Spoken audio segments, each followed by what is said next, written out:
All right, listen up, Browns fans. I need your full attention for this one. Because what I'm about to say, it's not just noise. It's not just camp fluff. It's real. It's serious. And it might be the beginning of something big in Cleveland. All right, now let's talk quarterbacks. Because ESPN's Dan Graziano just lit a match under the Browns' QB room.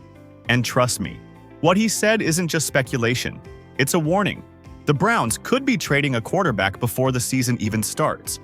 Let that sink in. According to Graziano, the Browns are open to the idea.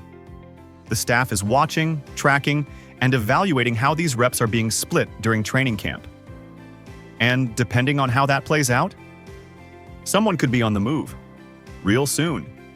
So let's talk real. Who's actually on the trade block? Because this isn't just about depth. This is about control of the future. Obviously, Joe Flacco and Kenny Pickett. Those are the easy ones to talk about. Both veterans, both with experience, both not tied to the long-term plans. Flacco, we know what he brings. And you're crazy if you think there isn't at least one team out there that would take him as a backup tomorrow. Dude has a Super Bowl ring, playoff wins, and ice in his veins. And Kenny Pickett? Look, I get it. He's a polarizing figure, but let's be real.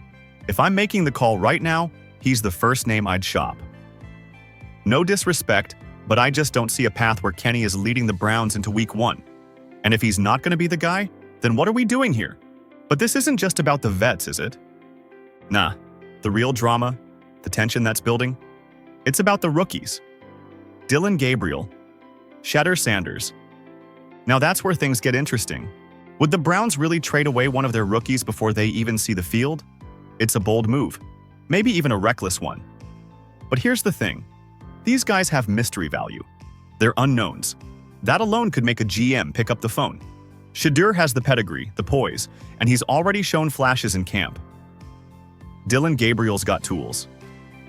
And depending on how they look in preseason, their value could skyrocket or bottom out. So yeah, this preseason isn't just about depth charts. It's a live audition for the league. Even the Saints beat reporters are saying Show looks completely overwhelmed. And the truth is, he doesn't look ready at all. You can't afford to gamble at quarterback in this league. That's why I wouldn't be shocked at all if New Orleans picks up the phone and calls about Shedeur Sanders. Because let me remind y'all, the Saints loved Shedeur during the draft process. They were in on him deep. Tom Brady wasn't the only one. But when the Browns made their move, Saints backed off. But don't sleep on that connection, because if Show keeps struggling and Rattler can't hold it together, that Shedeur buzz in New Orleans might start again real fast. Second team, the Indianapolis Colts. Now I know what you're thinking. Didn't they just sign Daniel Jones? Yeah, they did. And that's exactly why they're on this list. Because if Daniel Jones is your answer at quarterback in 2025, you're asking the wrong question. And look, I wanted to believe in Anthony Richardson. Physically, he's everything you want. Big arm, crazy athleticism, prototype size. But none of that matters if you can't hit a slant route. And it's been rough, man. Real rough. The Colts have legit weapons. Jonathan Taylor, Michael Pittman Jr., they've got talent. But they're a mess at QB. Shane Steichen can't fix Richardson, and Jones isn't saving anyone. So I'll say this right now. Don't be shocked if the Colts go hunting for a quarterback before the trade deadline. And the Browns? They've got options. Third team on my radar, the Pittsburgh Steelers. And yeah, I know, we hate them. But hear me out. Aaron Rodgers is in the building, sure, but he's 41, coming off an Achilles. This whole season could blow up in their face fast. They've got no real plan behind him. Will Howard? Mason Rudolph? That's not it. Now, this trade wouldn't happen before Week 1, but mid-season? If Rodgers is struggling or banged up again, the Steelers might quietly come calling. I hate the idea of sending them a Flacco, but you better believe they'd take him over rolling with Rudolph. And don't forget, that roster is stacked. DK Metcalf, that new rookie back, Caleb Johnson. If they get competent QB play, they're a threat. But all right, y'all, let me talk to you for a minute. Because what's happening in Berea right now, it's not just noise. It's not just quarterback stats and injury reports. Nah, it's something deeper.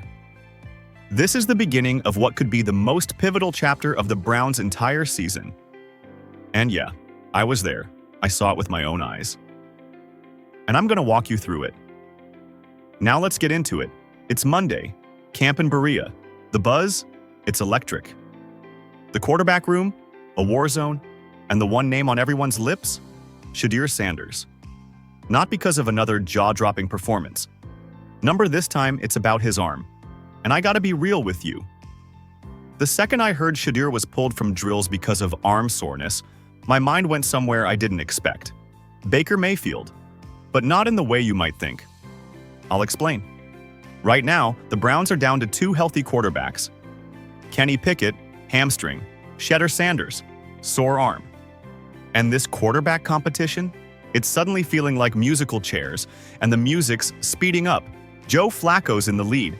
Dillon Gabriel's just there. But if Friday's game were the regular season, Flacco's under center, no debate. Let's run through the numbers. Flacco, 54 of 92. That's nearly 59%, 3 touchdowns, calm in the pocket, and a command of the offense. Pickett, efficient when healthy, 23 of 34, 68%. But now he's limited to dropbacks for at least the next couple weeks. Gabriel? Man, I don't know how his arm isn't sore. 113 attempts, just 55%, 4 touchdowns, 2 picks. He looks like he's in over his head. And then there's Shedeur, 49 of 70, a clean 70%, 6 touchdowns, 0 interceptions. That's not just solid, that's commanding, that's elite. And yet, he's sidelined. And here's where it got personal for me. I remember when Baker Mayfield messed up his shoulder trying to make a tackle on an interception. I remember screaming at the TV every week as they trotted him back out there with one working arm. We all saw it. The spiral, the regression, the losses stacking up. 39 sacks. Passer rating in the gutter. The franchise didn't protect him, and we all paid the price. But this time, something changed. Shedeur told the staff his arm hurt, and they pulled him. No pushing. No tough it out. No sending him back out there to look bad or worsen the injury. They stopped it cold. And to me, that means something. It means they've learned. It means they see the long game. It means they actually value this kid. Because let's not kid ourselves. Joe Flacco is not the future. Kenny Pickett is a question mark. And Dillon Gabriel? He's a project at best. But Shedeur? He might be the guy. And the Browns are treating him like he could be. Now I've heard all the theories. I've read the comments. People saying the Browns are hiding Shedeur because they don't want him to expose Dillon Gabriel. People mad he's not getting first-team reps. I get it. I felt it too. But y'all, if they truly didn't want Shedeur, they'd be sending him out there to fail, not pulling him back to preserve him. And if you need more proof, look at the tight ends. Last year, when Joe Flacco took over, David Njoku became a monster. 5 games, 30 catches, nearly 400 yards, 4 touchdowns. A 10-catch game against Chicago that turned the tide. Njoku went from missing in action to dominant weapon, just because Flacco was feeding him. That tells me this offense still has something to unlock. And with Flacco, that tight end usage is alive and well. Fan Jr., Blake Whiteheart, and Njoku, they're all getting touches. This system under Stefanski, it thrives on play action, high percentage throws, and letting the tight ends feast. If that's what we get while Shedeur rests, I'm good with it. For now. But when Shedeur returns, and he will, that's when things get real. Because what he's already shown, going against first-team defenses with second-team weapons, that's not just potential, that's proof. And even Madden, sees it. They gave him a 67 overall, higher than Dillon Gabriel's 66 despite going 2 rounds later in the draft. And let's be honest, that gap should be wider. So yeah, I see you, Shedeur, and I see what this staff is doing. They're not rushing, they're not panicking, they're protecting the investment, and that to me says they know exactly what they've got.